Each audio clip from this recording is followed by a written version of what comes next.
Great, thanks everyone for joining today. We're really excited for our discussion. I'm Claudia Hopkins, the founder of Magnify, and I'm really excited to talk to our panelists about being neurodivergent in design and research. So would you like to go ahead and introduce yourselves? Let's start with Chad. Hi. My name's Chad. I'm a user researcher in the public sector. My pronouns are they, them. And I've kind of also previously been a accessibility consultant and a software developer. And I'm autistic and have kind of some other stuff going on. Great, Claire, would you like to go next? Yeah, thank you. Hi, everyone. I'm Claire. My pronouns are she, they. I'm a senior UX consultant at a consultancy in Bristol called CX Partners. I'm a bit of an all-rounder, so I've got experience in user research and testing, interaction design and UI design, and also design strategy. So I gained a late diagnosis for ADHD last year at the age of 39, so quite a late time to be understanding your neurodivergence. And I'm currently on the pathway for diagnosis for autism as well. So yeah, that's me. And Shannon, you next. Hello, I'm Shannon. I work in research operations at IKEA. I previously worked in a couple of other roles in research ops, and then before that, design ops, and then I started in consulting when I was working. My pronouns are she, her, and I also got diagnosed with ADHD recently in 2020, I think. And I've been trying to navigate that since and figuring out how to work with it. Great, thanks everyone. So our first question is, what are some of the common myths about neurodivergent people that might affect their ability to do people-oriented research? We'll start with you, Chad. So I think the biggest myth is around, or the one I've heard said to my face a bit more often, is the one around empathy. So there's this kind of idea that autistic people specifically don't have empathy or struggle with empathy. And I think that's kind of untrue for a couple of reasons. So some autistic people do struggle with empathy, it's fine. But I also think that empathy is something that we kind of overvalue in research, and that actually, is empathy really the thing you're thinking about?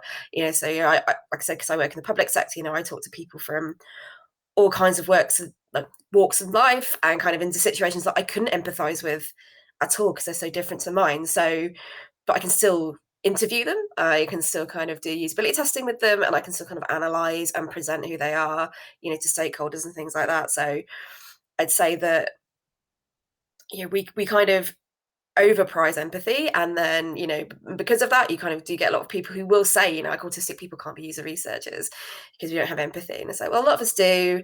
There's this concept of the double empathy problem, which is actually neurotypical people struggle to empathize with us as well as us perhaps struggling to empathize with them. Actually, if you get there's studies that show if you get a load of autistic or load of neurodivergent people together, we all empathize with each other quite well.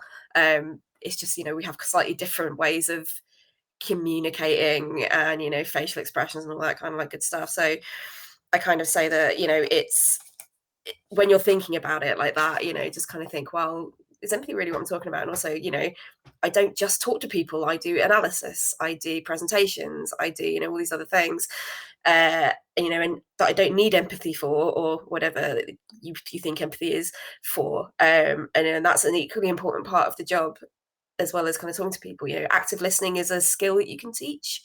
It's a set of rules that you can just teach somebody, and they don't necessarily need to have empathy or something like that, or empathy in the way you're expecting in order to be able to do that well. Great, thank you. I think that's really interesting, and I think you're right. I think our profession definitely overuses empathy, but we don't analyze what that means as much. So yeah, I definitely agree with many of your points there. Claire, would you like to go next? Yeah, thank you.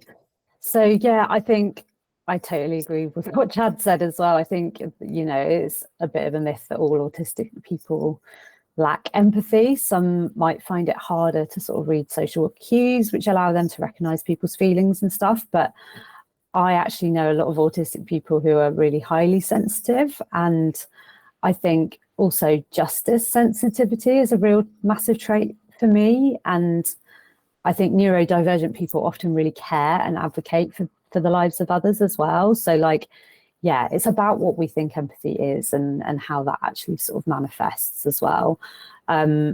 Personally, I've found like my heightened sensitivities can be a real benefit to research as well. So I've been in research with vulnerable participants in the past and was the one to notice that the participant was potentially being triggered by a bit of a traumatic incident from their past. So I was able to warn the other researcher to pause and give that participant an opportunity to kind of stop or change subjects if they needed to.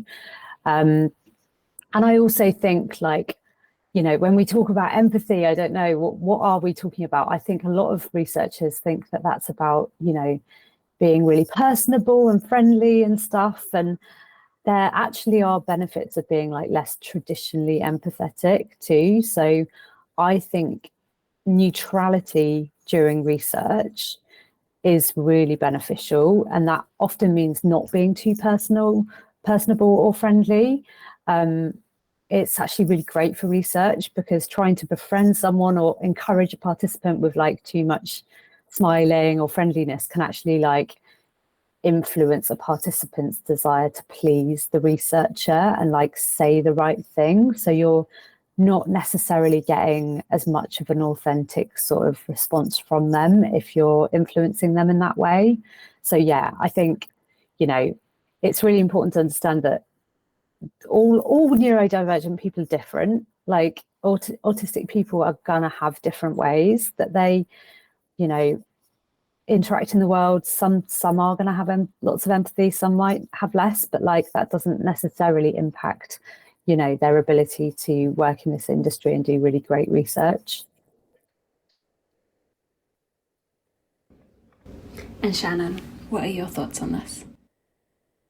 Yeah, thanks, Chad and Claire. I think both your points are super great, all of the points that were mentioned. I also wanted to come from a research ops angle and a little bit more on Claire's point of like the stimulus. I think sometimes being, we are almost like overstimulated sometimes, because as ADHD people, your brains are always moving, you're always like thinking about all the things that are going on.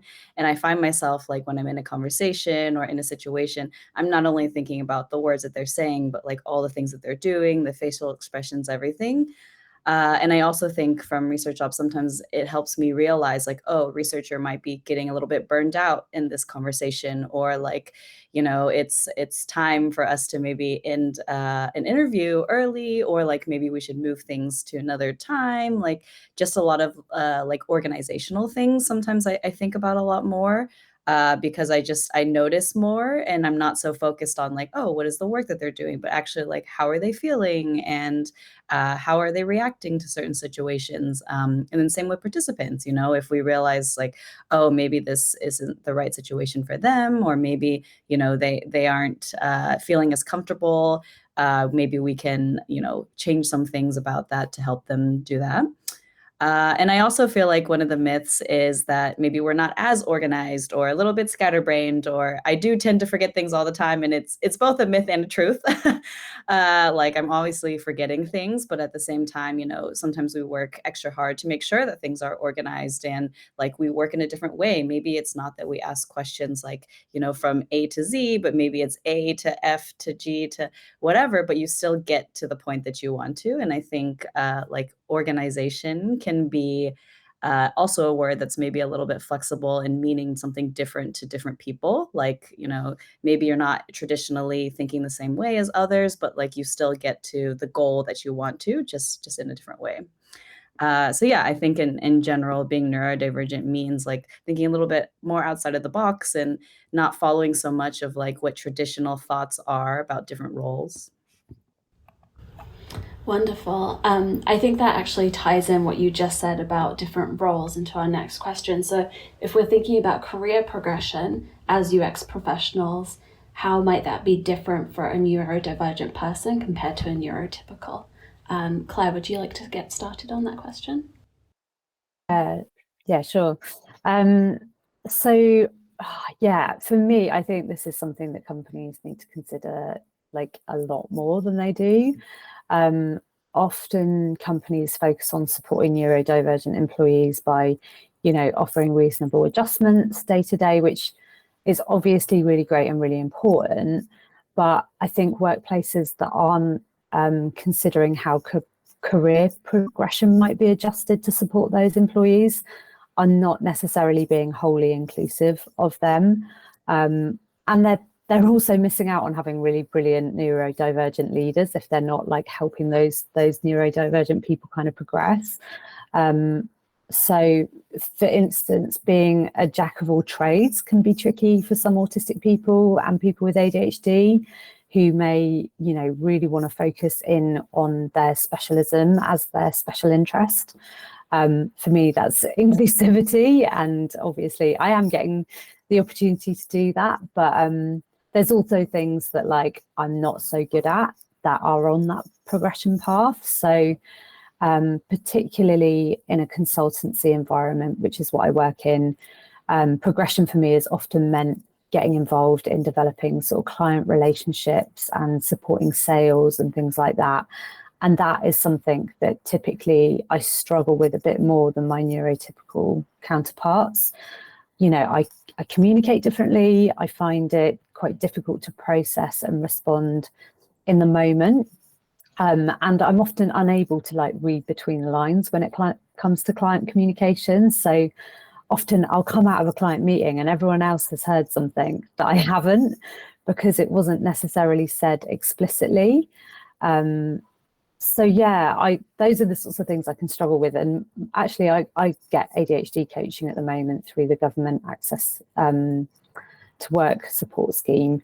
And my ADHD coach shared some brilliant research that was developed around neurodivergent career progression. So there's been studies that recommend that companies actually adapt progression so that leadership roles not only are about sort of managing people and clients, but also progression should be shaped around like neurodivergent employees' skills and expertise rather than like, trying to squeeze them into a more neurotypical progression pathway that is often quite rigid and only suits certain type of people. And, those types of people are often neurotypical. So yeah, that's something I'm trying to advocate more at work at the moment, but it is a bit of an uphill battle because frameworks for progression can often be quite rigid, and having that flexibility and encouraging companies to do that can be quite a challenge. But yeah, it's something I'm trying to do at the moment.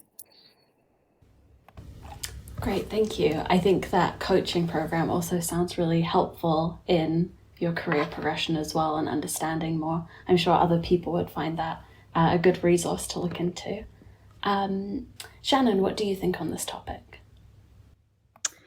Yeah, I think one thing I used to think like, why do I keep quitting my jobs, or why do I keep switching roles or whatever? And like I had previously mentioned in my intro, like I've been in, multiple different types of roles and I haven't even been working that long.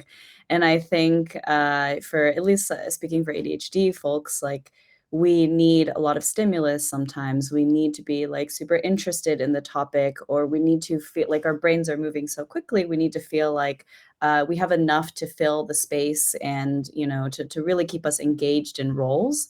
And I found that I would struggle a lot sometimes with even small things like, typical working hours. Like sometimes I'm working at 3 a.m. and then I cannot get up and work at 9 a.m. And it's not because I don't want to, it's just because sometimes, my brain's working at that time. So then I would struggle with a role that's a little bit more rigid, like Claire mentioned, or that they expect you to be in the office from 9 to 5 all the time. And so I would feel like, oh, I need to switch. Or then if I suddenly get bored of a job or feel really stuck, or sometimes I, freeze when I realize like I can't contribute what I want to a job, or contribute as much or gain as much from it, I'll freak out and then I'll switch to another role or something. And, maybe more neurotypical people, of course, everybody has anxiety and stress about work often, or in different situations, but I think maybe they have more of a tolerance for like the more boring things, or the things that don't really fit their, typical like structure. And for me, that was really hard. So I kept moving and moving and moving. And I think this role's actually been the one that I've stayed in the longest, and it's not even been that long. But I realized, like, for myself, I moved more horizontally rather than up all the time. And I think that's also because, like, I often have so many different interests too. And I feel like, oh, maybe this role will be more interesting in this way instead. And let me try this new thing, rather than being like, oh, let me be the CEO of this company or something.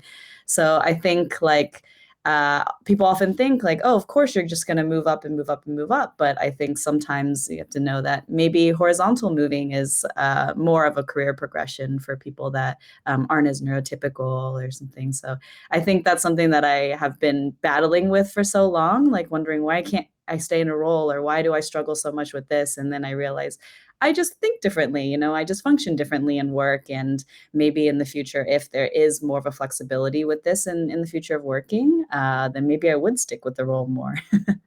So I think it's just a lot of learning as well throughout the process. Yeah, I think it's interesting. You both kind of mentioned this challenge to move up. And I think that our field is missing more of that idea that you can be senior through specialism, and you don't need to manage people to get paid more, because so many people, honestly, how many of us have had a manager that shouldn't have been a manager, right? And so exactly. I was going to say that, like, it doesn't, just because you've been in a job for a certain amount of time doesn't mean you're a good manager. Like, yeah, exactly. Totally.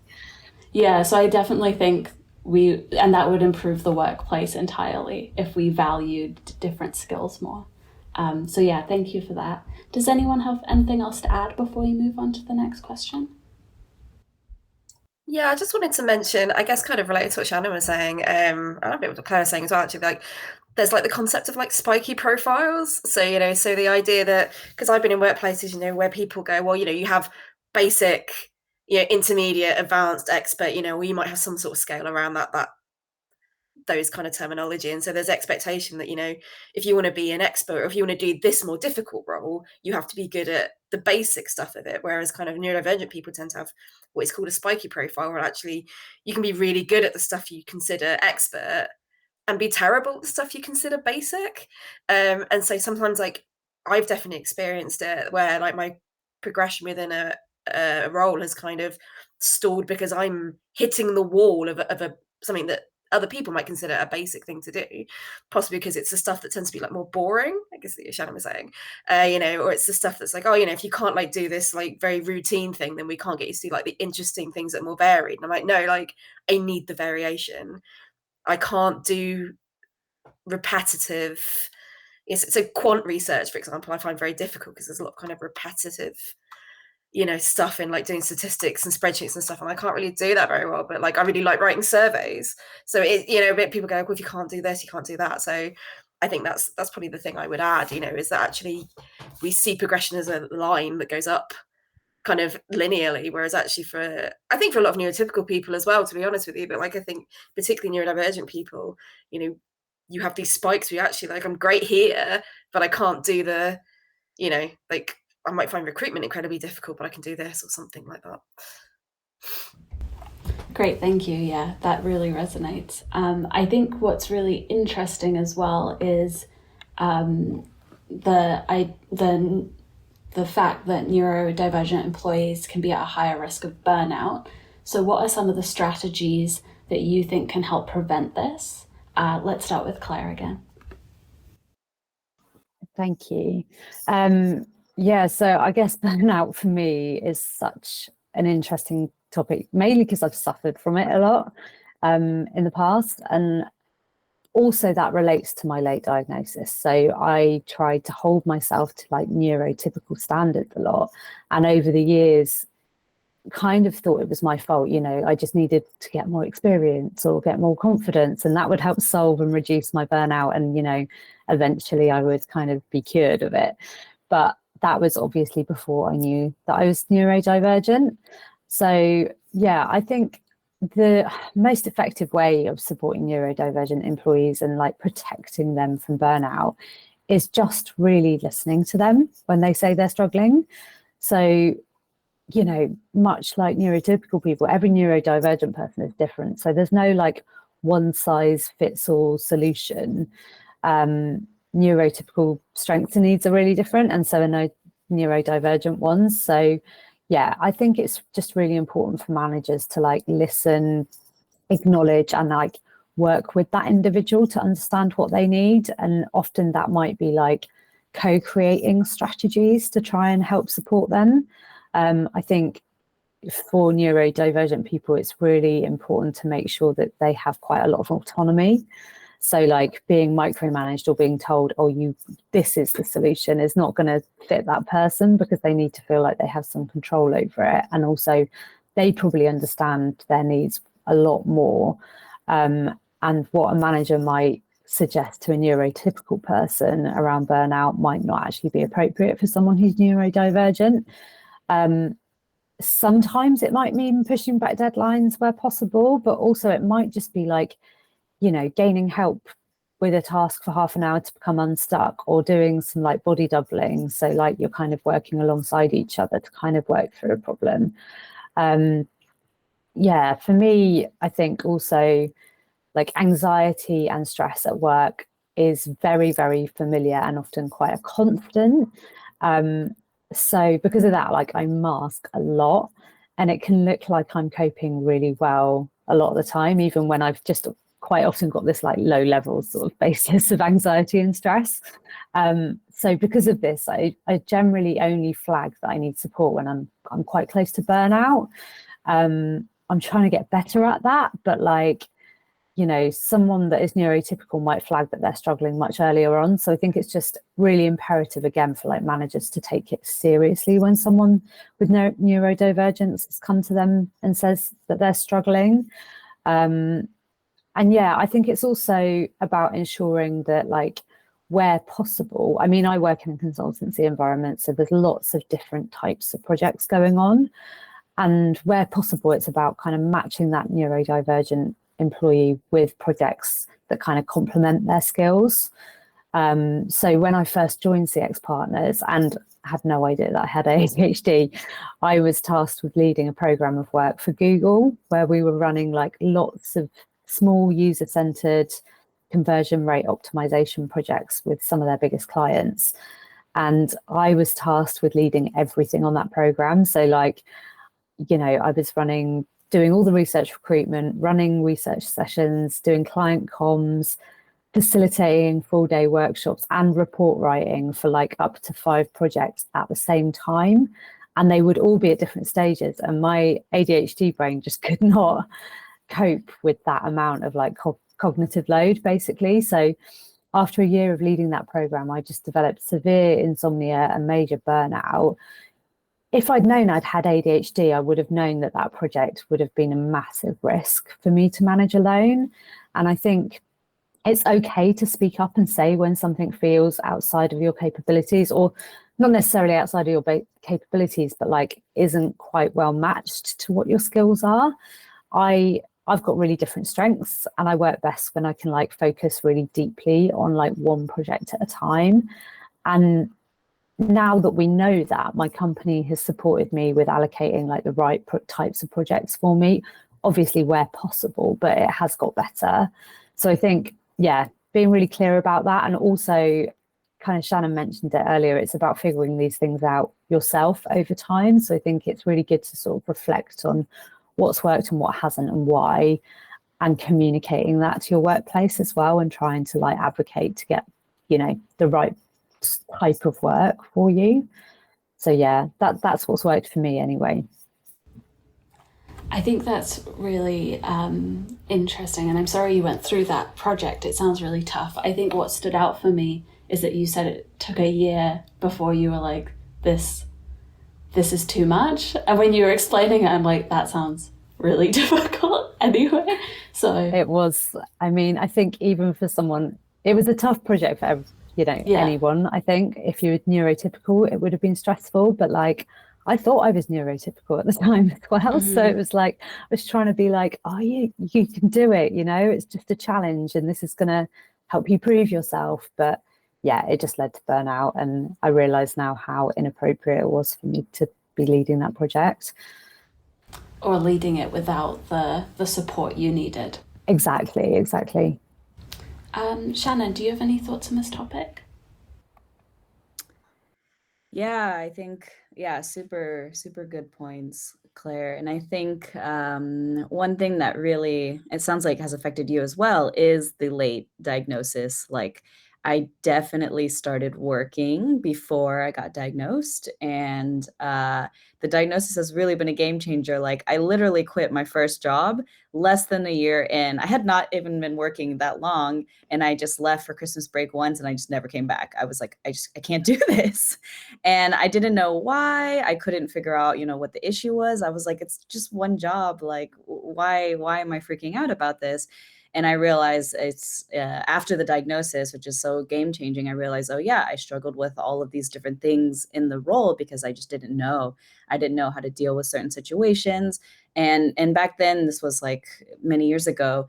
I think also empathy about mental health in general in the workplace wasn't really a thing.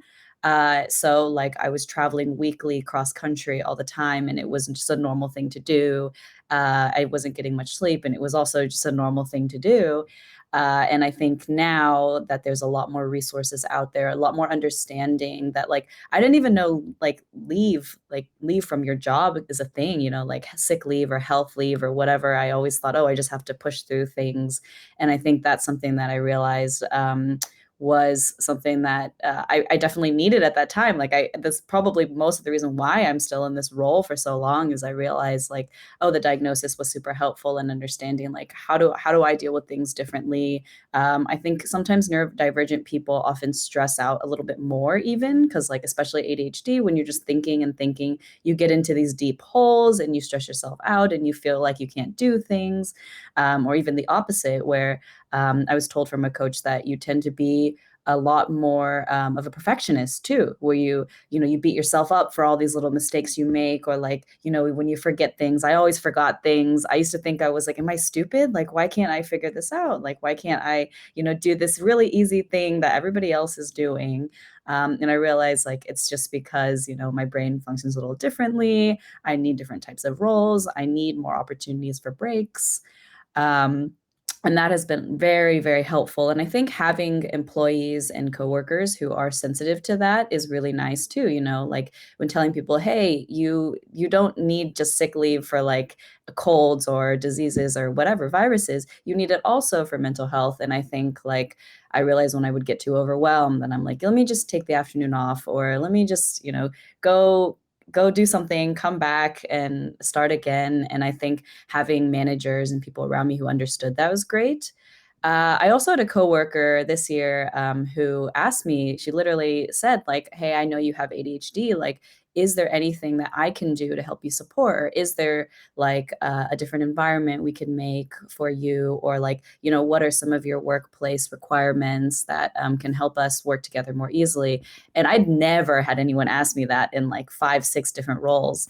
And so that was such a game changer for me. I almost got a little emotional. I was like, oh, this is a thing that people do? Like people ask you this? And that was actually really, really nice, And for me, I had never even thought about that either. I was like, I don't even know what I need sometimes, because you're so used to just go, go, go. You're so used to like, I feel like sometimes we have to work doubly as hard. And so we're used to problem solving. We're used to, putting out fires. We're used to like figuring things out for ourselves. We don't realize like people around us can sometimes help or adjust their work too to accommodate. So I think that was super, super nice. And now going forward, I'm like, maybe, I would volunteer that information too and be like, I can't work in, X, Y, and Z environment. Like, is it okay if we do, this or that instead? So I think I've learned a lot in the last couple of years since I've been diagnosed with, how to adjust and how to help other people help me. Great, thanks, Shannon. I think it's interesting that empathy from employers and staff is now coming up, as that was something we talked about as a need for the role. Yet we also need that within our our workplaces and for it to be really thoughtful. So yeah, that's really interesting. Okay, great. So our next question is, how is support for neurodivergent employees important for the business as a whole? Claire, do you want to start again? Yeah, thank you. So, I mean, this is something that I've been focusing quite a lot at work because I've been trying to advocate for more inclusive workplaces. So I've done a bit of research on this, and I already know this as well. Like, neurodivergent employees have so much to bring to organizations. We're like massively creative and innovative thinkers. We're often passionate about justice and doing good in the world, and like, hyper focus for ADHD means we can often get a lot of done when the conditions are right. And also, diverse teams just generally perform better as well. There's like a really great Harvard Business Review article that I found which highlights studies that have proven that. But also, diversity without inclusion can be really harmful. Obviously, you can't just go on a massive recruitment drive for neurodivergent employees without thinking about how you will support them in work. And I've seen articles of, companies doing that. I think it was like G4S Security were like, oh, we're going to, employ a load of autistic people because they've got massive attention to detail, won't even go into the fact that they're massively stereotyping a whole group of people on one trait. But like, there was nothing in that article around like, what are they going to offer to those autistic people in terms of like making the workplace more inclusive and making sure that, their needs are kind of catered for as well. But also, because I've done a bit of research in this, like I've found that companies that prioritize disability inclusion actually like perform better financially too.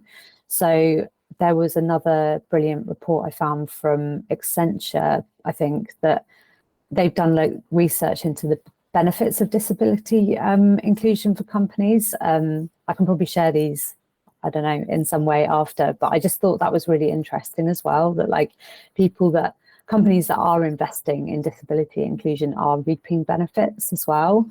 But also I often hear those sorts of arguments like, oh, it's good for business, or, making workplaces more inclusive benefits everyone. And those are great points, obviously, but people with neurodivergent exist, and it shouldn't just be about benefiting the company or benefiting the other employees. Like, we have the right to be supported as well. So I think, yeah, there are great benefits for business and other employees, but, we are people that deserve to be supported too, regardless of those things. So yeah, it's important to talk about the fact that, businesses can benefit from it. I think that's a really great way to make the case within your organization if you're looking to try and encourage that.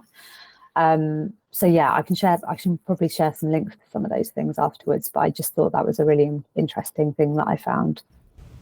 Yeah, thank you. We'll definitely be able to share it in the chat with the group. So thank you for that. Cool. Shannon, any thoughts? Oh, sorry, Chad, any thoughts?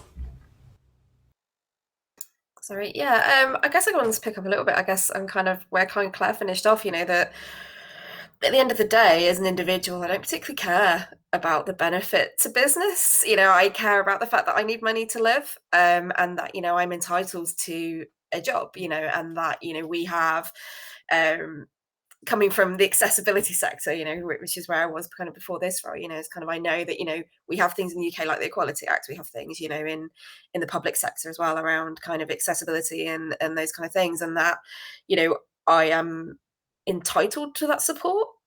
And so kind of businesses kind of, in a way, it's your legal obligation, right? That there was a case recently with NHS Digital who was sued by an autistic person because of their recruitment practices weren't inclusive, and they were sued for about £20,000. So there's kind of an importance there around, well, there's a legal obligation on you. If I have the skills to do the job, I shouldn't have to then go like parade myself, I guess, and go, no, I have this magical superpower. Like you talked about the attention to detail. I've had that people go like, oh, if you're autistic, you must have great attention to detail. I'm like, no, I don't. Like, I'm not one of those autistics. I'm not like one of the cool superpower autistics. I'm just whatever I am, but I can do the things that are on your job advert, and that should be that should be it. There's a lot of us now, and with, I think with all three of us being late diagnosed, that's the thing. There are a lot of people now having diagnosis much later. There are we're broadening out, that kind of more girls in particular are being diagnosed. I say, so you can't avoid it, kind of coming up in the future, the disability in general. There's a quarter of the UK population have some form of disability, so you can't not employ like a quarter of the country, so I think there's kind of stuff around there that's kind of how very strongly I feel about it. I shouldn't have to say no, you need to hire autistic people because we're magical, or we can hyper focus for days, or or like I've got great attention to detail. Just be able to go like, no, I'm entitled to work, need money to live, I'm entitled to these reasonable adjustments, and that for me anyway, that's kind of the end of it. Yeah, I think that's such a great point, because like neurotypical people would never be like judged in that same way. Like, what's your magical superpower? Do you know what I mean? Like, yeah, we shouldn't have to prove ourselves in that way.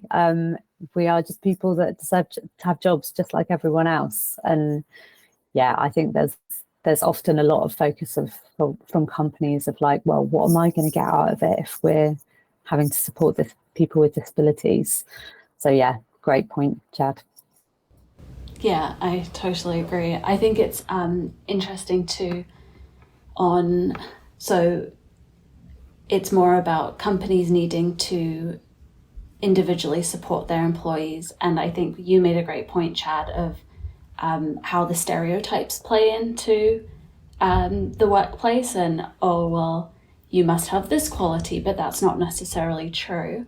I think that it also relates to the next question we have. So we've talked about specific support for neurodivergence, but how might intersectionality add additional challenges? Shannon, would you like to start on this one? Yeah, sure. I think something that we've kind of been mentioning throughout this conversation is that every individual is literally different. Like, just because, multiple people have ADHD doesn't mean that they all, function the same way, that they all like feel the same way. It all affects them the same way. Same with autism, and same with any other, neurodivergence. Like, just because you are labeled one thing, as from the previous question, doesn't mean that like everybody is the same, and that every situation is the same. And then I also think, there's more outside of just, neurodivergence, like we mentioning intersectionality, like even, myself, like I'm a person of color, which puts another different layer on top of things. And also I currently live in Europe, and I'm originally from the US, and that puts another layer on top of things. I'm outside of my home, my comfort zone. I'm in a different world. The workplace is different here. And I think like just understanding that people are a whole person with all different, types of pieces of their life that are so different than other people is really important to understand as well. And I think that harps on the point of, making sure to pay attention and listen to people to understand, like, what is a different way that they function and work versus other people. How do you support one group versus another? And then same with like roles. Like, we've been talking a lot about research because all three of us work a lot in research, but then maybe a neurodivergent person in design is a lot different, or in engineering, or in product. And so I think just like really, really understanding that, people are very complicated, and like not to put people in boxes, and not to try to label things, and not to try to, like categorize people in certain ways, really, really helps you, understand and work forward as well. And same with neurotypical people. Like, I think it's a common thing in inclusive research and design. We always talk about like helping people in inclusivity also helps, the whole group in general, like understanding, all the different parts of being a human being, I think makes it a lot easier for you to function and work and work with other people, I think. Great, thank you. Chad, what are your thoughts? Yeah, so I think so I'm queer as well, so I'm non-binary. I have other disabilities, so for me, I kind of also have those intersections, and with the neurodivergence. And I think the challenge is that I think a lot of places I've worked in kind of take this whack-a-mole approach to inclusivity and inclusion, you know. So you go like, oh, once we've fixed gender, like once we've fixed women in tech, then we can move on to people of color in tech, and then we can move on to queer people, and then we can move on, etc., etc. And that doesn't represent who people are, you know. So, you know, a lot of people are, most of us, I would say probably nearly everybody is in more than one form of protected characteristic or marginalization or something like this, you know. So yeah, it's kind of stepping back from this, we're going to fix, you know, it one kind of demographic at a time and go around. So actually, you know, there are a lot of people who kind of are in those multiple things, and it's just not going to work. You know, I see a lot of LGBT events that are very inaccessible, for example, because they haven't considered that some of us have disabilities, and kind of vice versa. So I think that the additional challenge is, particularly for businesses, is, you know, actually, because everyone is different, you can't just kind of go, this is, I think someone mentioned this earlier, you can't just go like, this is it, this is the, do this checklist and your autistic employee will be happy, do this checklist and you're, you know, a woman of color in your business will be happy, you know, do this checklist and someone with a visual disability will be happy. So I think we really need to start rethinking the way that we think about inclusion in a more inclusive way, I guess, if that makes sense. Yeah, definitely. Claire, any thoughts on this topic? Yeah, like totally agree with both Shannon and Chad, and I think probably my points are quite similar, but agree with Chad. There's like also been a number of studies that suggest that like there's quite a strong correlation between neurodivergence and non-binaries surrounding gender and sexuality. I myself have begun to realise since unmasking over the past few years that like my gender identity is definitely not as straightforward as I thought it was. And so I think it's important to recognise that neurodivergent individuals can often be dealing with like other difficulties around understanding their gender and or identity in general, and that they may often, you know, as Shannon said, fall into lots of different demographics that are historically marginalized as well, which kind of adds these layers of complexity. And I think, you know, it's important to remember that like much like inclusive design for products and services, inclusive design of workplaces actually benefits lots of different people as well. So considering the current state of the world, you know, we've lived through a pandemic, there's a cost of living crisis, a housing crisis, you know, there's a lot of pressure on people, and often there's lots of different employees that need additional support when it comes to like managing their day-to-day work. So, you know, making sure that your workplace is inclusive and supportive and psychologically safe, you know, to actually raise these sorts of issues is just going to benefit everyone. And yeah, I often think that, you know, executive functioning difficulties can present highly at times for neurotypical employees too. So, you know, there's sort of life events that can change your executive functioning kind of capabilities. So, for instance, there's been lots of research on the menopause recently that says that, you know, women go through the menopause can often feel like they've got ADHD or have the same sort of traits as, you know, people with ADHD, and you know, their executive functioning becomes lower. And even, you know, life events like experiencing grief or financial stresses, they all impact everyone's sort of day-to-day functioning abilities. So, yeah, I think it's just super important to make sure that, you know, workplaces are safe and sort of inclusive for all of those sorts of different intersectionalities, I guess. But also, I just want to highlight that for neurodivergent people, things like the menopause and experiencing grief or other stresses is often going to like compound their difficulties even more. And so I guess I'd like to emphasize my point from earlier that designing workplaces that are inclusive and safe to gain support on these issues, yeah, it benefits everyone, not just people with neurodivergent, but yeah, it's really important to make sure that those sort of support systems are in place, and that managers and more senior people are kind of willing and able to support people, whatever their circumstances might be. Yeah, I think you're right. I think it's a challenging thing because in a way, some of the time when you say, like, yes, if you do one thing, it will also help everyone, but it's understanding the magnitude of that difficulty. And I think the point that really resonated that you said is like a life event would compound more, and I think that's really important to take away. You started talking about improving workplace inclusion. So, Shannon, do you have any thoughts about that? Sorry, had to find my unmute button. I think I mentioned a few things in general, but I think just repeating, like having good conversations and educating where possible has been really, really helpful, I think.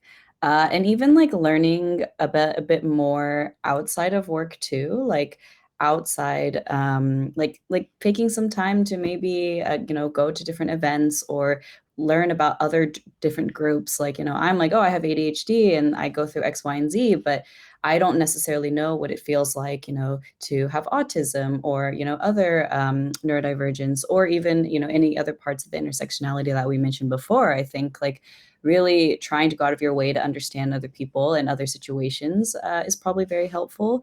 Or I know it's very helpful. And then also, I think offering support and understanding that the support is out there is important. Like being very flexible with neurodiverse people, understanding that things may not always go the way that you think that it's going to go, and understanding that they are probably thinking in an entirely different way sometimes than you, I think is really, really helpful as well. And I think just in general, like having more conversations, even events within the company, I think it's been a lot bigger deal now than it was before, which I'm happy about. Like I never used to hear about neurodivergence or LGBTQ or, different types of inclusion things in my first couple of jobs. And I think now it's becoming more commonplace. And so I think having more and more and more just makes it a lot easier for people to feel more comfortable and understand others in this way. Definitely. Does anyone else have anything to add to this topic?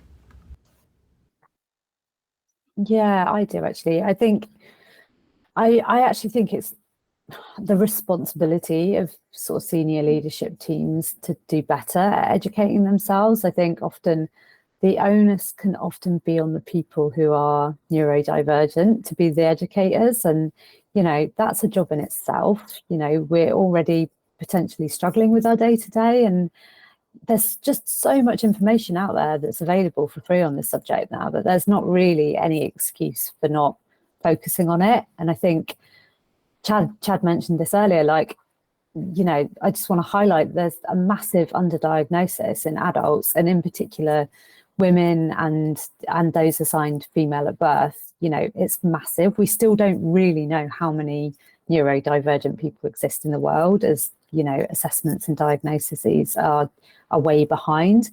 But I've seen stats that suggest that it could be as much as 10% of the population. So that's like 1 in 10 people. If you're at a big workplace, that's a huge number of people that are potentially neurodivergent. And so, yeah, it's imperative for workplaces to act, not only to benefit the individual, but benefit the business as well, because you want employees who are happy, you want employees who are able to sort of effectively work day to day. And yeah, there's loads of ways that you can make workplaces more inclusive in general, but I won't go into all of them, but they do support neurotypical employees as well. And yeah, I think it's up to companies to start doing their own research, really. Yeah, I think companies could be doing more and not putting the onus on neurodivergent people to kind of be the educators. So yeah, I totally agree with all that. That that there's at some point like people have to do the work. That I've kind of had experience, kind of in general, kind of disability, like on not just neurodivergence. That that you tell these stories again and again. It's like, yeah, we're gonna do a listening exercise. We're gonna do a listening circles. We're gonna do a survey. We're gonna do this, that, and the other. And it's like, how many times do I have to tell my story before something happens? And yeah, at some point, it's it's not I'm done, like I've kind of done my job in that, or like, I don't mind talking about stuff like this. Like I talk a lot about being non-binary as well. Like I don't mind that because I like talking. But a lot of people don't, a lot of people don't really want to have to like bare their souls to their employers like every year when we decide like, oh no, it's another inclusion exercise. So I think, employers need to look at that actually, well, they need to do the work. They have like I said earlier, with a legal obligation around a lot of the disability, LGBTQ, that kind of stuff, and that you can't just listening to people on an individual scale is good, so my line manager listens to me, and so reasonable adjustments, all that kind of stuff is good, but on the other hand, like, just you can't keep running listening exercises. It's exhausting, and we want to see action. I think the point you made about listening exercises is really interesting too, because if they're at that level where they just listening is like the very first step, if you think about it, the psychological safety at that company is probably very low. So why would an employee want to put themselves out there? Or if they do, what's in it for them? Because it's very vulnerable for not a ton of reward. So yeah, and I think it can be exhausting when you're like, doing a lot of telling and doing a lot of educating, but then you don't see change, because it's like, well, what was the payoff of that? There should be a value exchange there. I'm being very vulnerable and having to do the work of like exposing myself, I guess, which I'm quite happy to do, and I'm getting more confident doing that. But you want to see how that impacts, and you want people not just to listen but to act on those things, I think. Yeah, I think definitely. it's also super sorry on a different point of the same idea. I think it's helpful in the terms of the education part of things, especially. Yeah, I agree on the leadership level, and sharing more information is because, like Claire mentioned, the fact that a lot of people aren't diagnosed.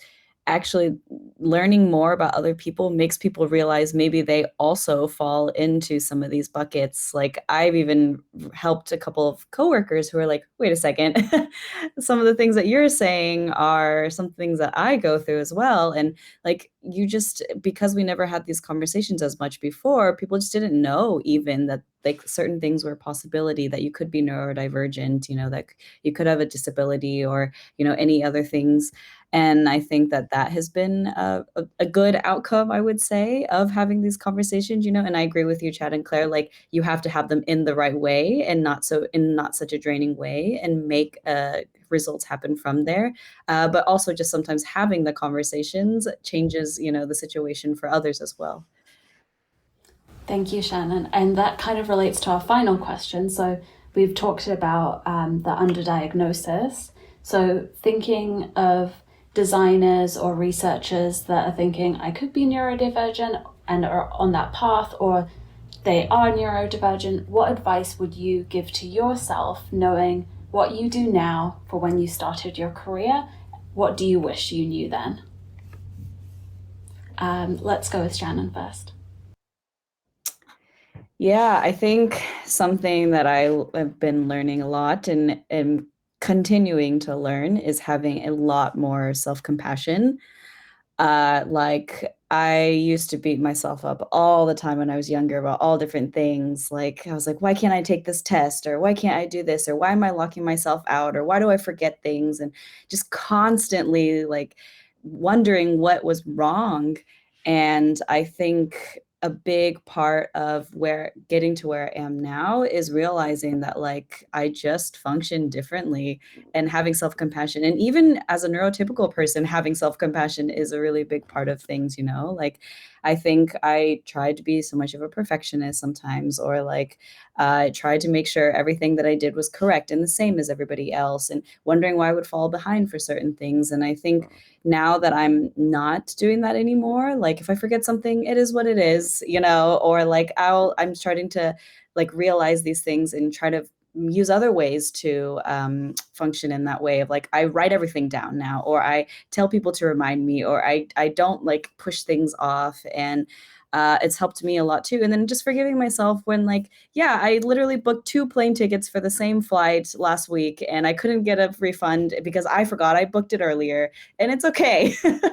Or like I, forget to do some work sometimes, or forget to respond to some message, and just, giving the self-compassion to myself, I think has been really good.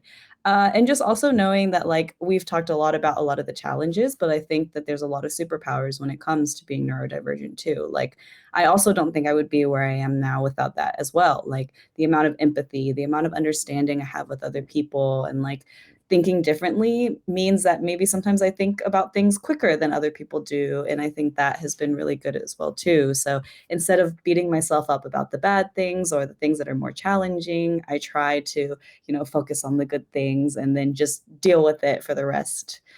So yeah, I wish I definitely heard this like 10 years ago in my life, but it's just something that I'm learning and continuing to do for myself. Great, thank you, Shannon.